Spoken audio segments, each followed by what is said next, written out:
사도행전을 보면요. 아나니아와 사울의 이야기가 나오는데 이게 우리한테 아주 근본적이면서도 좀 어려운 질문을 하나 던져요. 자, 한번 상상해 보세요. 여러분의 공동체를 파괴하고 동료들을 해치러 온 바로 그 사람을 찾아가서 도와주라는 정말 말도 안 되는 명령을 받는다면 어떨 것 같으세요? 이게 바로 오늘 우리가 살펴볼 아나니아가 실제로 마주했던 상황입니다. 이야기의 한 중심에는 사울이라는 사람이 있습니다. 물론 우리는 지금 그를 위대한 사도 바울로 기억하지만 당시 초대 교회 성도들한테는요, 이 사울이라는 이름이 그야말로 공포 그 자체였어요. 대제사장의 공식적인 권한까지 받아가지고 그리스도인들을 찾아내서 박해하는데 제일 앞장섰던 인물, 바로 그 사람이었거든요. 그리고 다른 한쪽에는 아나니아가 있죠. 이 사람은 뭐 특별한 직책이 있거나 그런 사람이 아니었어요. 그냥 다메섹에 살던 아주 평범한 그리스도의 제자, 딱 그 중 한 명이었습니다. 예루살렘에서 벌어지는 그 끔찍한 박해 소식을 다 듣고 있었고, 그 주동자인 사울이 이제 다메섹으로 온다는 사실에 당연히 두려움에 떨고 있었겠죠. 자, 바로 이렇게 두려움에 떨고 있던 아나니아에게 주님이 나타나셔서 정말 상식적으로는 도저히 이해가 안 되고 너무나 위험해 보이는 명령을 내리시는 거죠. 아나니아의 이 대답을 보면요, 이게 그냥 감정적으로 싫어요 하는 게 아니에요. 들어보면 굉장히 합리적인 항변이죠. 예루살렘에서 도망쳐온 성도들한테 사울이 얼마나 잔인하게 교회를 무너뜨렸는지 그 생생한 이야기를 다 들었을 거 아니에요. 스데반 집사님이 순교하고 성도들을 집집마다 끌어내서 감옥에 가두고 그 모든 끔찍한 일의 중심에 바로 사울, 이 사람이 있었다는 걸 너무 잘 알고 있었던 겁니다. 그리고 여기서 진짜 중요한 건요, 사울이 그냥 멀리서 들려오는 소문 속의 인물이 아니었다는 거예요. 대제사장한테서 받은 공식 문서, 그 공문을 손에 딱 쥐고 다메섹에 있는 그리스도인들을 잡아가려고 바로 그 도시에 와 있었단 말이죠. 그러니까 이 위협은 막연한 게 아니라 정말 문 앞에 닥친 현실 그 자체였던 겁니다. 이 모든 복잡하고 두려운 상황 속에서 예수님의 명령은요, 정말 놀라울 정도로 단순했습니다. 딱 한마디, 가라. 이게 다였어요. 뭐 어떻게 하라, 안전은 보장해주겠다 이런 설명 하나도 없었습니다. 그냥 행동하라는 절대적인 명령이었죠. 아나니아 입장에서는 와, 정말 수많은 질문과 왜 그래야 하냐는 항변이 터져나올 수밖에 없는 그런 순간이었겠죠. 자, 이렇게 인간의 생각으로는 도저히 따를 수 없는 명령 앞에서 아나니아는 과연 어떻게 반응했을까요? 성경은 그의 즉각적이고 아주 용기 있는 행동을 보여주고 있습니다. 여기서 정말 흥미로운 점이 있어요. 성경을 보면 주님의 명령과 아나니아의 행동, 그 사이에 어떤 망설임이나 갈등에 대한 기록이 전혀 없다는 겁니다. 물론 속으로는 수많은 두려움과 의심이 있었겠죠. 하지만 그는 그 모든 걸 누르고 즉시 순종했다는 거예요. 성경 기록은 정말 놀랄 만큼 간결해요. 명령 그리고 순종, 그 사이에 아무것도 없어요.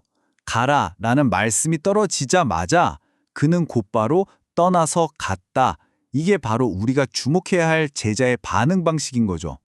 그리고 마침내 사울을 만난 아나니아가 건넨 첫 마디. 와, 이건 정말 충격적입니다. 네가 바로 그 사울이냐? 라든가 네가 우리 형제들을 해친 원수지? 이런 말이 아니었어요. 뭐라고 했냐면 형제 사울아 라고 불렀습니다. 이 한마디에 사실 모든 게 다 담겨 있는 거예요. 용서, 그리고 받아들임, 또 같은 믿음 안에서 우리는 하나라는 연대. 이건 대결이 아니라 화해의 선포였던 거죠. 아니, 어떻게 자기 목숨을 노리는 철천지 원수를 보자마자 형제라고 부를 수 있을까요? 도대체 무엇이 아나니아를 이렇게 다르게 만들었을까요? 바로 이 질문이 오늘 이야기의 가장 중요한 핵심으로 우리를 이끌어갑니다. 그리고 성경은 그 답을 그의 정체성에서 찾고 있어요. 네, 아나니아의 이 놀라운 행동을 이해하는 열쇠는요, 바로 성경이 그를 어떻게 소개하고 있는지에 달려 있습니다.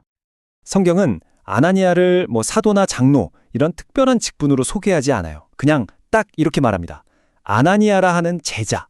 바로 이 제자라는 정체성, 이게 그의 모든 생각과 두려움을 뛰어넘어서 순종할 수 있게 만든 힘의 근원이었다는 거죠. 자, 여기서 오늘 이야기의 가장 중요한 개념이 등장합니다. 바로 무리와 제자의 차이인데요.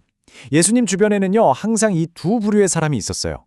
겉으로 보기에는 둘 다 예수님을 따르는 것 같아 보이지만 결정적인 순간이 오면 그 본질이 완전히 다르게 드러나는 거죠. 먼저 무리를 볼까요? 이들은 예수님이 기적을 행하고 자신들의 필요를 채워줄 때 열광적으로 환호하죠. 호산나 외치면서 자기들 옷까지 벗어서 길에 깔아주잖아요. 하지만 예수님의 가르침이 좀 어려워지거나 자기가 기대했던 메시아의 모습이랑 좀 다르다 싶으면 이 말씀 너무 어렵다 하면서 떠나버려요. 심지어는 돌변해서 십자가에 못 박으라고 외치는 사람들로 바뀌죠. 한마디로 이들의 신앙은 철저히 자기중심적인 겁니다. 하지만 제자는 달라요. 물론 제자들도 때로는 이해하지 못하고 실수하고 넘어지기도 하죠. 그렇지만 그들은 결국 영생의 말씀이 주님께 있는데 우리가 누구에게로 가겠습니까? 라고 고백하면서 스승 곁에 머무릅니다. 자신의 생각, 내 논리, 내 두려움보다 스승의 말씀을 더 앞에 두면 사람들이에요. 당장은 이해할 수 없는 십자가의 길이라 할지라도 그 길 끝에서 부활을 이루시는 하나님을 믿기 때문에 순종하는 거죠. 아나니아의 순종이 바로 여기에 뿌리를 두고 있었던 겁니다. 결국 이 아나니아의 이야기는요, 그냥 한 개인의 훌륭한 순종 이야기에서 끝이는 게 아닙니다. 교회의 진짜 사명이 무엇인지 그 본질을 우리에게 똑똑히 보여주는 거죠. 우리는 많은 경우에 교회의 성공을 뭘로 판단하죠? 얼마나 많은 사람이 모이는가, 즉 무리의 크기로 판단하려는 경향이 있어요. 하지만 생각해보세요. 예수님은 오병이어의 기적 후에 수많은 무리가 떠나갈 때 그냥 내버려 두셨어요. 왜냐하면 그분의 관심은 단순히 사람 숫자를 늘리는 데 있지 않았기 때문입니다. 예수님께서 승천하시기 전에 제자들에게 남기신 가장 중요한 명령, 우리가 지상 대위임령이라고 부르는 것의 핵심이 뭔가요? 가서 많은 사람을 모아와라가 아니었잖아요. 바로 모든 민족을 제자로 삼으라 였습니다. 이게 바로 교회가 존재하는 이유인 겁니다. 그러니까 교회의 가장 위대한 사명은 단순히 교인의 수를 늘리는 게 아니라 한 사람 한 사람을 아나니아 같은 진짜 제자로 세우는 겁니다. 내 생각, 내 감정을 넘어서 하나님의 말씀에 순종하고 심지어 원수까지도 형제로 끌어안을 수 있는 그런 사람으로 변화시키는 것.